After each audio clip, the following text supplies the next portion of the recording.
Workers, comrades, toilers of every land, you walk through this world carrying a power so immense that the ruling class must hide it from you at all costs. They build their palaces on your labor, construct their empires from your sweat, and then dare to convince you that you are powerless. But history reveals a truth they fear more than any weapon, any storm, any uprising. The world does not function without you. Its machines do not move. Its markets do not breathe.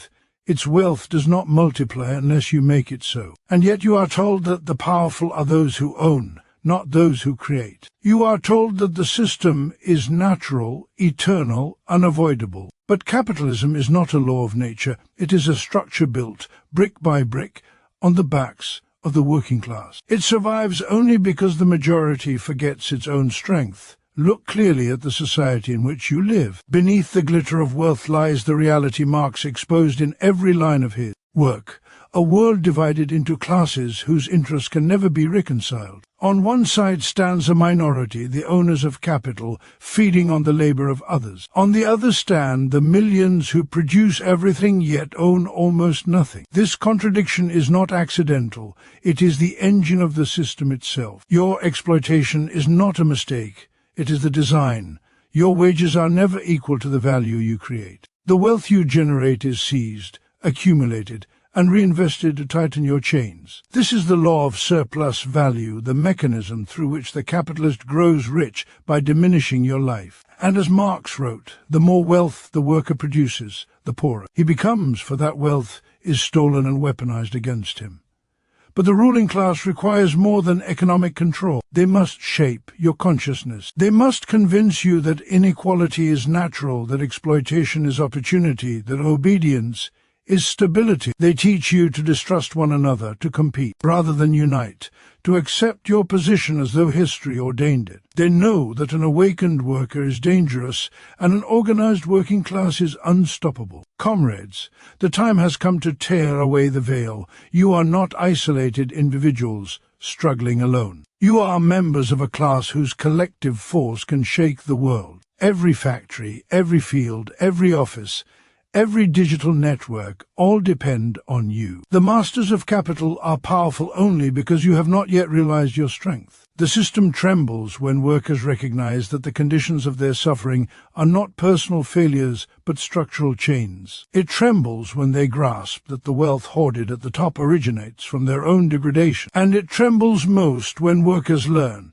that the same hands that build society can reshape it. Throughout Marx's writings, one truth echoes again and again: the emancipation of the working class must be the act of the working class itself.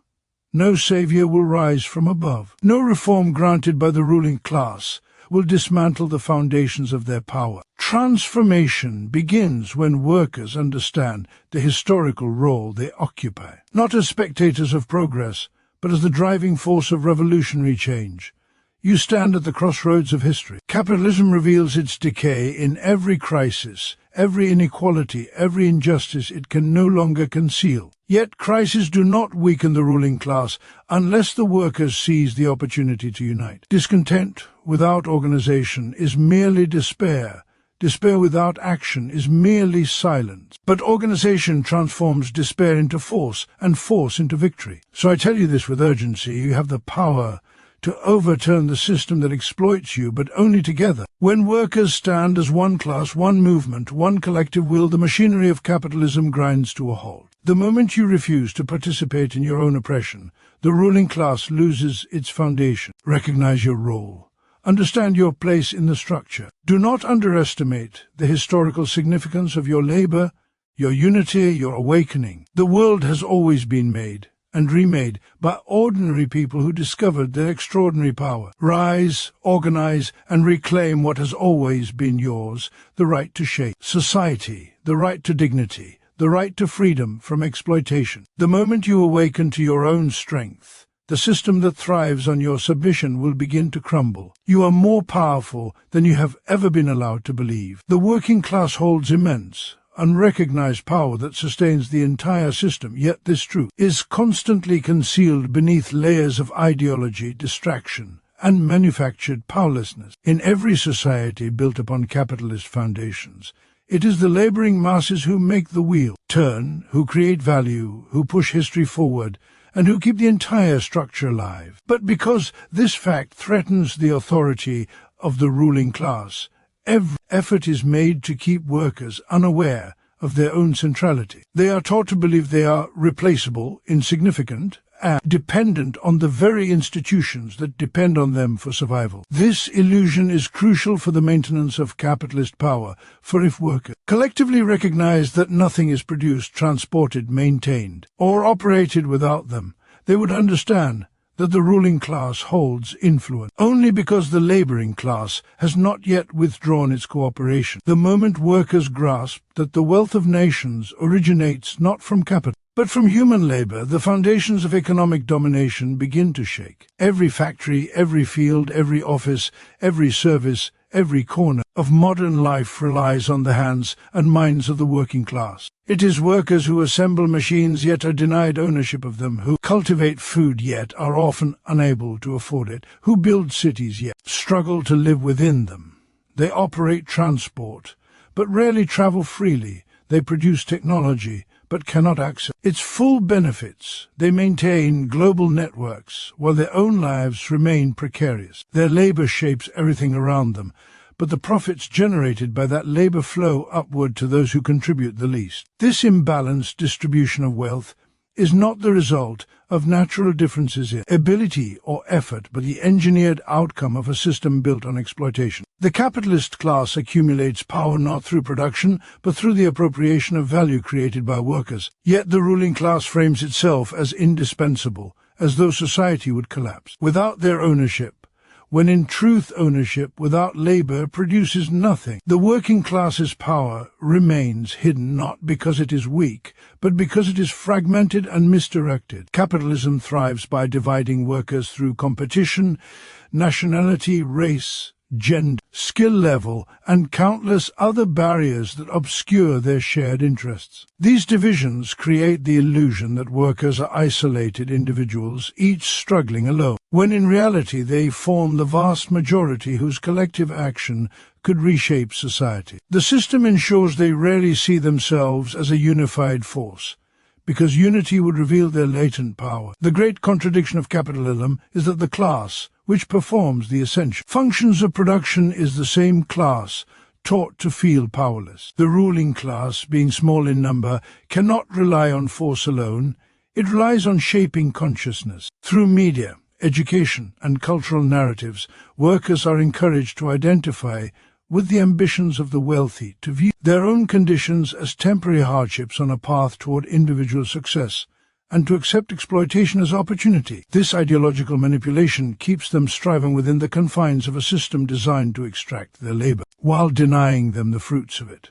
Yet beneath these illusions lies a simple truth: the system stops the moment workers stop. When labor withdraws, industries halt, profits vanish, supply chains collapse, and the ruling class loses its grip. Strikes, even in small numbers, demonstrate the hidden power that workers possess. Throughout history, every major transformation has been driven not by the benevolence of the wealthy, but by the pressure and uprising of the oppressed. The working class holds the capacity not only to disrupt the existing order, but to build a new one based on equality, cooperation, and collective ownership. Their power is not theoretical. It is practical, material, and deeply embedded in the functioning of society. The capitalist system depends entirely on the continued labor of the working class, yet the working class does not depend on capitalism for its survival. Workers possess the skills, knowledge, and experience necessary to create and maintain society, while the ruling class possesses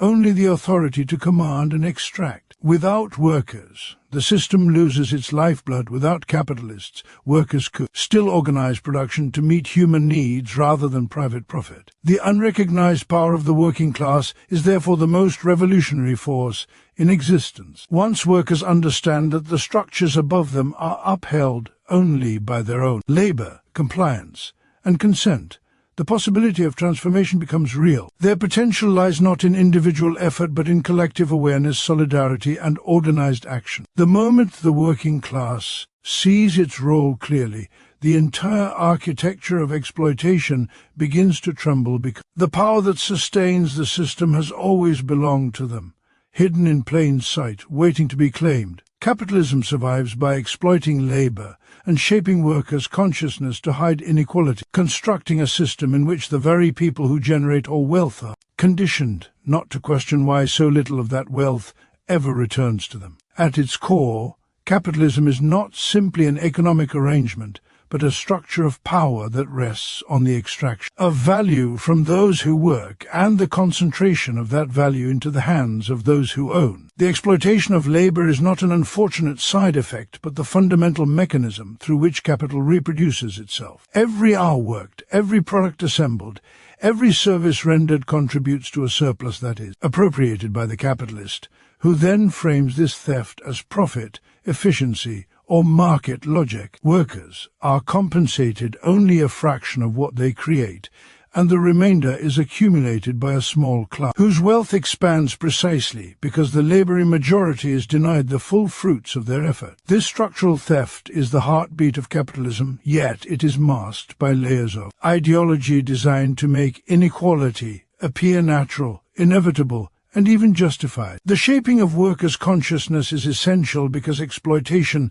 alone cannot guarantee the system's stability. The ruling class must ensure that workers internalize beliefs that keep them compliant. They must believe that their wages reflect their worth, even though wages reflect only the minimum needed to keep labor functioning. They must believe that the wealthy deserve their position because of intelligence, innovation, or hard work, while the truth is that ownership, not genius, is what guarantees privilege. They must believe that if they simply work harder, they too can rise, even though the system is structured so that only a tiny minority ever escape the ranks of labor. The myth of meritocracy becomes a powerful tool, persuading workers to blame themselves for systemic barriers. If they struggle, they are told it is due to personal shortcomings instead of the economic design that benefits the few by burdening the many. Capitalism therefore cultivates a worldview in which inequality is transformed from injustice into common sense. Through media, education, and cultural institutions, workers learn to normalize the power of corporations, to accept low wages as unavoidable, to see job insecurity as the natural order, and to view wealth accumulation as a sign of virtue rather than exploitation. Advertising reinforces aspirations that keep workers tied to consumption cycles, convincing them that happiness is purchased, not lived. Political narratives instruct them to fear change, to distrust collective action, and to view solidarity as radical or dangerous. By shaping consciousness in this way, capitalism ensures that the exploited remain unaware of the forces acting upon them, and, even worse, may defend the very system that oppresses them. But the shaping of consciousness goes deeper than public messaging. It permeates daily life. When workers compete for jobs, they internalize the idea that their fellow workers are threats rather than allies, undermining class solidarity. When they fear unemployment, they accept poor conditions and long hours because insecurity makes resistance feel risky. When they measure success by wealth rather than fulfillment, they absorb the values of the ruling class, even while suffering under them. Capitalism produces alienation not only from the product of labor and the process of labor, but from one another, from their own potential, and from their awareness of their collective power. This alienation ensures that workers rarely see themselves as members of a class with shared interests. Instead, they see themselves as isolated individuals struggling through life alone. Inequality is therefore hidden not by accident, but by design. The more extreme the wealth gap grows, the more fervently the ruling class works to justify it. They point to philanthropy as proof of benevolence while ignoring the exploitation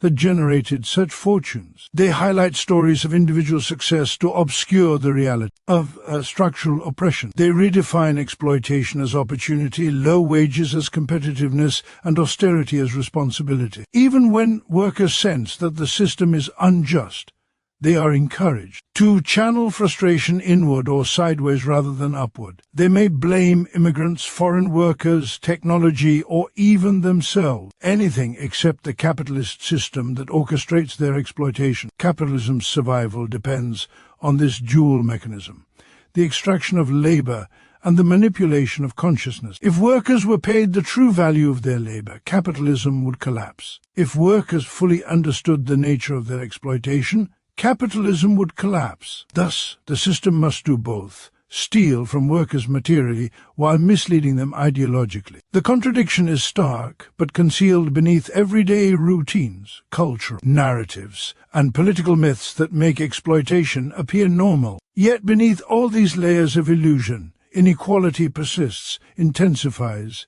and becomes harder to disguise. As the gap widens and crises multiply, more workers begin to question the narratives they were taught. The consciousness that capitalism tries to shape can never be perfectly controlled, and once workers start to see exploitation clearly, the system's hold weakens. The truth that the ruling class fears most is that the conditions of inequality are neither natural nor unchangeable, but constructed and maintained by deliberate exploitation of the many by the few. The moment workers understand this truth, the ideological veil begins to tear, revealing the possibility of a different world grounded not in exploitation but in collective power and shared liberation. Class struggle is the fundamental force driving historical and social change, because every society, no matter how it presents itself, is built on the conflicting interests of groups defined by their relationships to production. Throughout human history, the progress of civilization has not been guided by moral ideals, philosophical debates, or the goodwill of rulers, but by the relentless clash between those who labor and those who appropriate the fruits of that labor. This tension forms the engine of historical development. Empires rise and fall, economies transform, and social structures evolve not because leaders are wise or because humanity naturally advances, but because oppressed classes eventually resist the conditions imposed upon them. From the slaves of antiquity to the serfs, of feudalism to the workers, of industrial capitalism, every era reveals the same underlying pattern. The powerful seek to preserve their dominance, while the oppressed push against the structures that restrict their lives. This conflict is not incidental but inherent to systems built on exploitation, and it shapes the destiny of nations and the trajectory of history itself. In every economic system, the ruling class constructs institutions that protect its position. Laws, religion, culture, education, and even the moral codes of society reflect the interests of those who command economic power. The dominant class presents its worldview as universal truth, insisting that its authority is legitimate and that its privileges are natural. Yet beneath this veneer lies the reality that such authority depends on the extraction of labor from those who do not share in the wealth they create. Class struggle arises the moment this contradiction becomes felt in the daily life of the oppressed. Workers begin to notice that their labor enriches others far more than it sustains themselves, that their conditions worsen while the ruling elite expand their influence, and that social order is maintained not for the collective good but for the preservation of unequal property relations. This awareness ignites struggles that gradually expose the injustices at the system's core. The oppressed do not fight out of ideology alone. They fight because their material conditions compel them to seek change.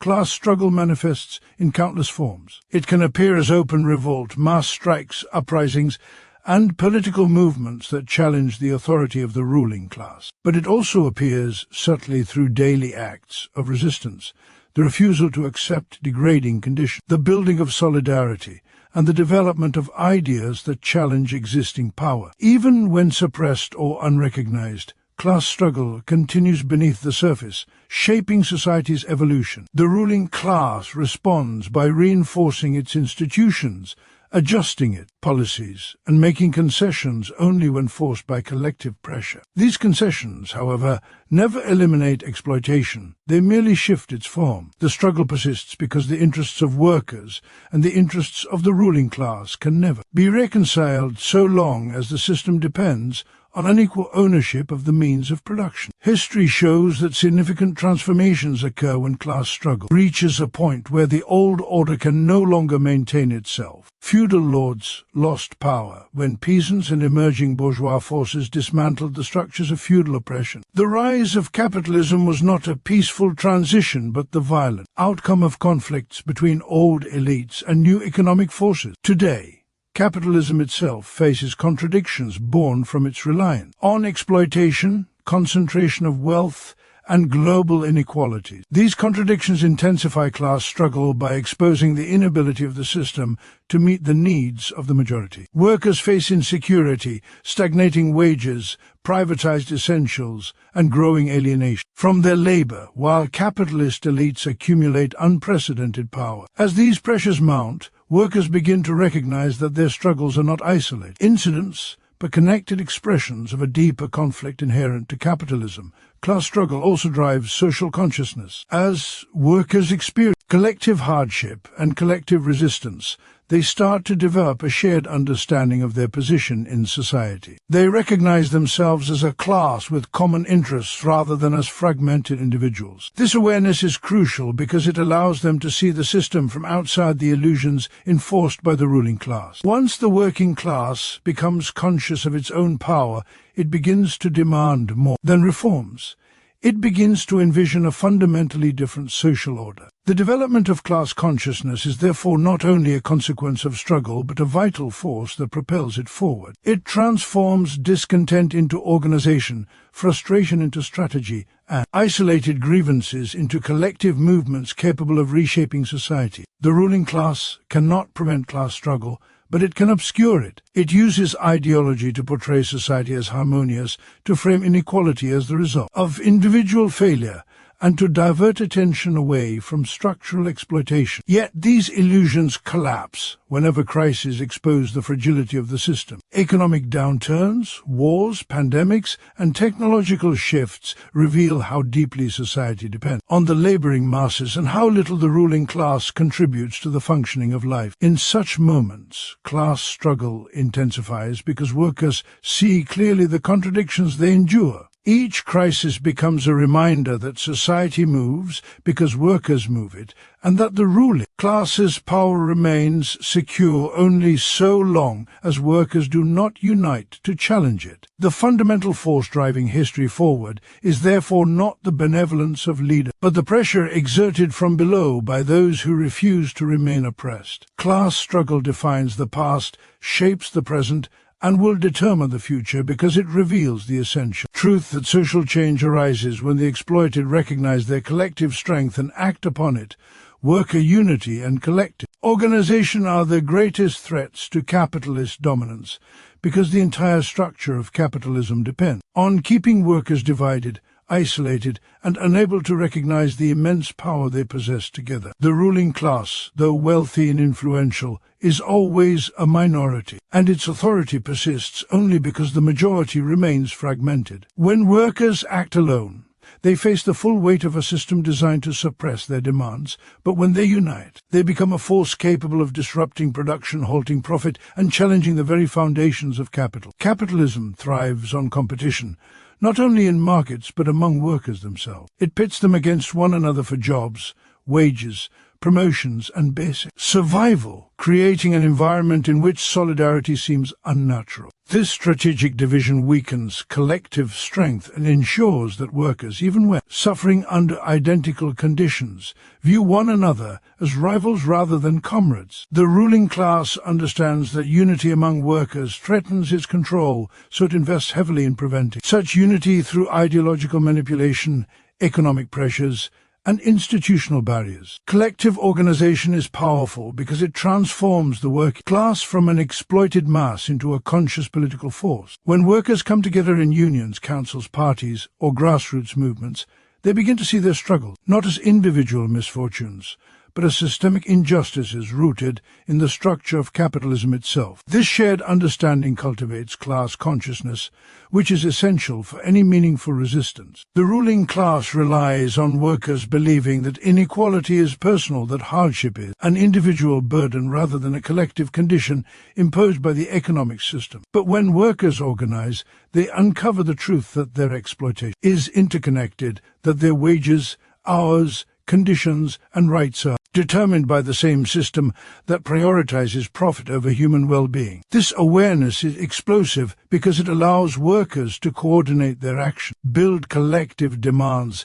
and confront capital with a unified voice. The moment workers coordinate their power, the capitalist system becomes vulnerable. Every strike, boycott, or coordinated withdrawal of labor reveals the dependency of capital on the very people it exploits. The machinery stops, production halts, markets destabilize, and profits begin to evaporate. Through collective action, workers demonstrate that they are not powerless, but essential. And this recognition weakens the ideological dominance that capitalism relies on. The ruling class fears such demonstrations of strength because they expose the illusion of capitalist superiority. Capitalists do not produce, they own. They do not create, they extract.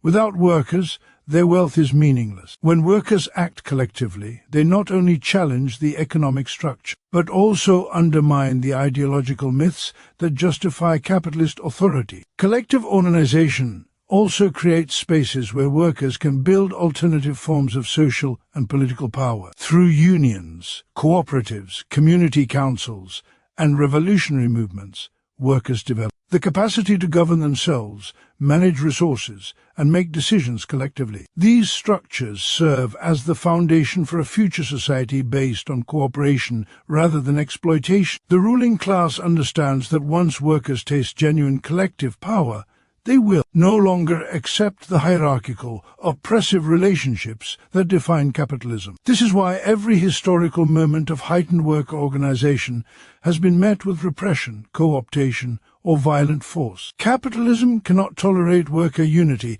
because unity reveals the possibility of a world beyond capitalism, a world where the means of production are collectively owned and controlled by those who labor.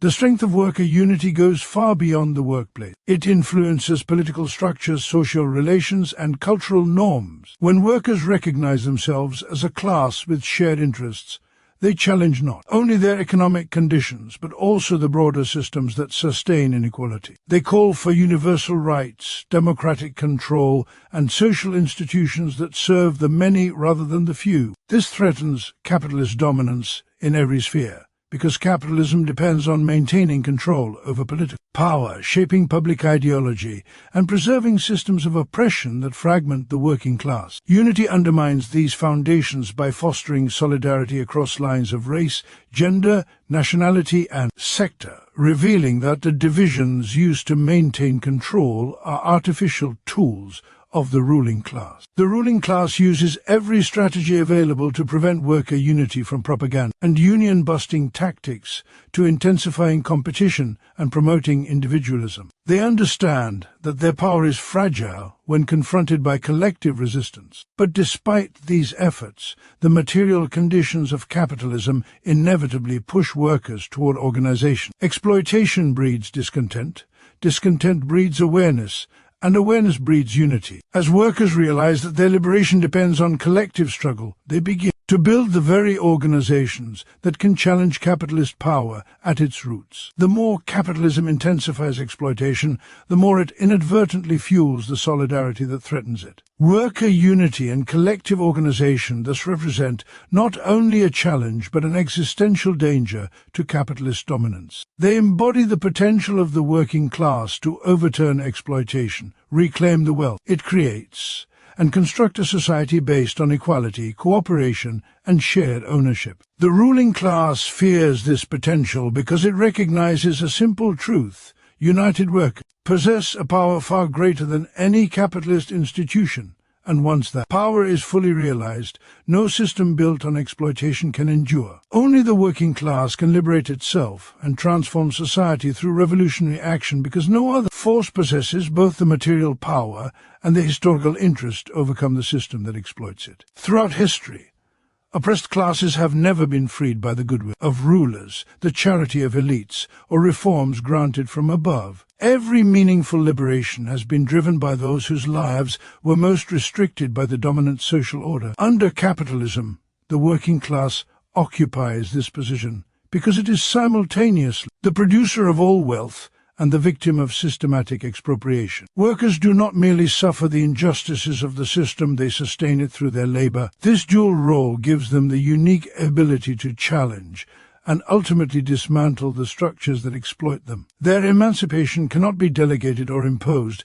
It must be achieved through conscious collective struggle, for only they can reorganize society on principles of equality and shared ownership. Revolutionary action by the working class is necessary because the ruling class has no interest in surrendering its power. Capitalists extract profit through the exploitation of labor, and every mechanism of the system is designed to protect this arrangement. Political institutions serve the interests of capital, ensuring that laws uphold private property, suppress worker resistance, and maintain control over the means of production. Economic policies prioritize profit over human needs, locking workers into cycles of poverty, insecurity, and dependence. Ideological systems glorify individualism, competition, and consumerism, making collective struggle appear unnecessary or extreme. Expecting the ruling class to willingly dismantle the structures that give it wealth and privilege is a fantasy. The pressure for change must come from the workers